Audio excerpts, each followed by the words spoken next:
So my name is Rosanna Lee. I'm from Melbourne.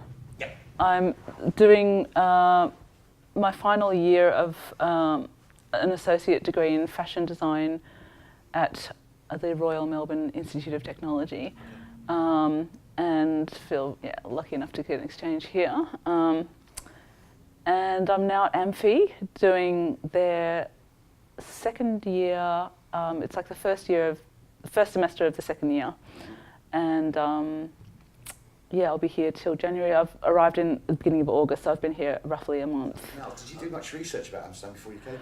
I did. I was really excited. It was Amsterdam or New York. Wow. I know, right? But New York was really competitive, and in the end, my sister and I, because my sister's my main creative guru.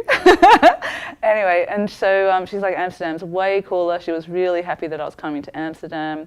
The culture of Europe, the whole way that they're a little left field, and that they weren't so caught up in the fast fashion. That's not entirely true when I got here, but yeah, they've definitely got more of an innovative slant in everything, actually. Really? They love innovation. Just the wackiest things the Dutch will pick up. I was in the library, the science park, and they've got these little pot plants, and you can borrow one of these pot plants and chain it to your laptop, and it is your laptop lock.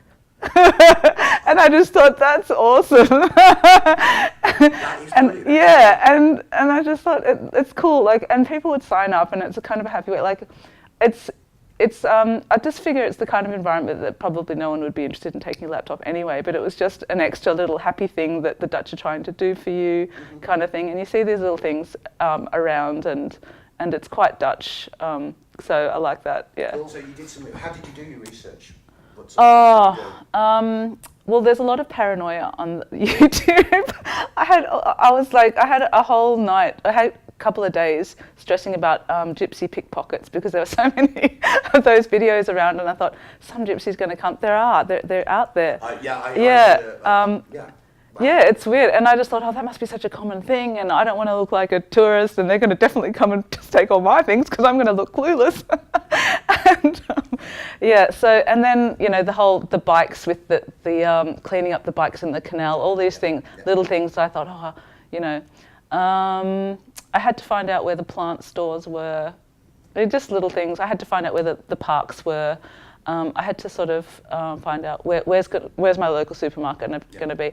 And Google Maps is fantastic because you can almost virtually travel now, and then you get reviews. And so it was just the most fun thing to do in the middle of winter. You arrived, you'd done some research online, you had a sort of mental image Yeah, of the city. yeah. And by the sound of what you just said, it didn't disappoint in terms of the look of it.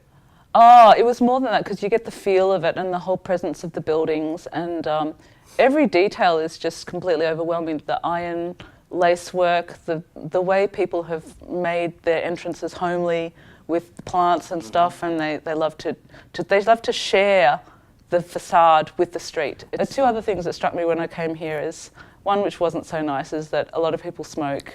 I mean, not that people don't smoke here, but you just get whiffs of it around. You just can't help just walking into smoke every now and then. It's like, in Melbourne, we've got such a heavy public campaign for the last 10 years or whatever, that it's a big no-no. And the other thing, now I'm going to get really picky, the rubbish bins, they were really weird. That's like, there's the big monsters on the street, and it's a bit of an eyesore, let's face it, but I guess in the density of the city, there has to be something like that, so it's practical. And it's kind of ingenious in a way, the way it goes below ground, bigger. Yeah, so it's like they've thought of everything. Really interesting. But that also affects the air, as air quality as you go by. It's just, so it's a bit of a pity. But so many people ride here, and it's not just, we've always done this. It is also a conscious choice. And it just works. The city's made it comfortable. I mean, that's been said 1,000 times. But when you actually come and live it, then it's like, well, that's great, because China used to be like that, and now they've gone straight into the smoke. And this is an advanced nation that's keeping that. And so that's so enlightened. And it's enough to it's easy enough to say it, but when you actually see it in practice, because every day people practice that. So that's really impressive. Yeah. Do you have a bike? I do. Excellent. I have my bike. Yeah. Do you live in the centre or do you live outside the centre? I'm just outside. I'm in Science Park. Oh, okay. So yeah, just along that river, and then down just under Indishburt. But I noticed something you said a couple of minutes ago about the your first weeks were like, you knew where your local supermarket was, and you were going out, and it was almost overwhelming. Oh, totally. How did you get yourself? How did you sort of familiarise yourself? Oh, I immersed myself in it, because I'm here to pick up new influences and things anyway. So in a way, it's just absorbing it, and it's a joy to absorb it. Just from, I mean, it sounds so boring. It would sound so boring to a Dutch person, but for me to walk 5 minutes or 10 minutes to the Lidl and actually discover the place was amazing. To walk up and down the aisles was just hilarious. They've got whole sections full of gingerbread and licorice, and like you can really see their priorities. You're like, wow, they love this stuff. And then the museums. I mean, the Rijksmuseum. I was doing that virtually because I was showing my mum around. I was like, look at that one. And they were in their lounge room. They're like, oh, wonderful, wonderful, wonderful. Everything was just, because we've got the National Gallery, we get our winter masterpieces, and it's a big thing, because Europe's coming to Melbourne, and now let's go and get our $50 ticket that we can get a season pass and see Degas for 3 months straight. Or, hello, museum cart here, which was probably about the same price, and you get a whole year's worth of annual pass to God knows what. I mean, it's just, it seems limitless. The Van Gogh Museum was very moving, and it didn't really matter so much the crowds, I suppose. It was just beautiful, beautiful, completely overwhelming, and you can't. It's just I don't know how I'm going to translate that all, because it's actually too much. You always take your camera with you, I assume.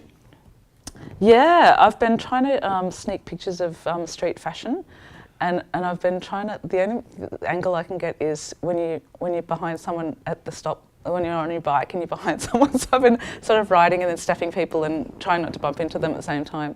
So I've got lots of shots of the back of people on bikes. Yeah, again, the clothes here are much cheaper than Melbourne. Okay. So people are just spoiled here. That's all I can say. Did you get a copy of the International Student Guide? I did. I got the black one.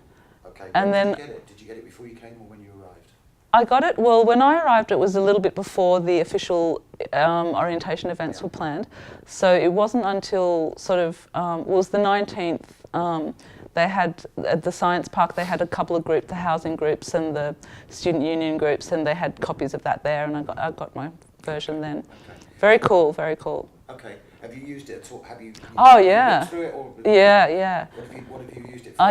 I browsed through it because it was great. It's just like, it's just a luxury item to have something all explained to you. It's free, it's given to you, it's just what you need to know. And it's all in English, so it was great. Okay. Yeah. Do you use any other sources? You said you use Google Maps. Do you still use Google Maps in Amsterdam? Not so much, actually. Okay. Maybe just for that single trip, but then you can find out for yourself directly, so you don't really need to ask too many things. It was great. And I found the older versions of the manuals too, because whenever I see lots of literature, just kind of gather them up, and then at home they're really good, very cool. Lots of party information. I'm a bit older, so I wasn't like, I'm not really going to go clubbing and stuff, but like if it was 20 years ago, I would have. So there's a lot of party stuff. I thought, that's typical. But that's student life, so. What are your plans for the next? You're obviously you're planning to work hard on your. Yeah, sure. I'll just do my classes. Yeah. When I was dreaming about Europe from Melbourne, I was like, I really want to get my foot in the door somewhere here with an industry.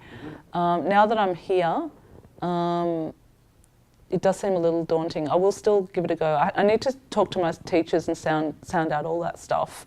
So yeah, if I can fit a little bit of that in, that would be great without going crazy. Have a look. Are you going to do any travelling or anything like that while you're here? Yeah, see, there's just way too much to do in 6 months. That's very true. Way too much. But so I can't have it all. My uncle's in France. So yeah, so he's here. He wants to see me maybe over Christmas, so I could go there.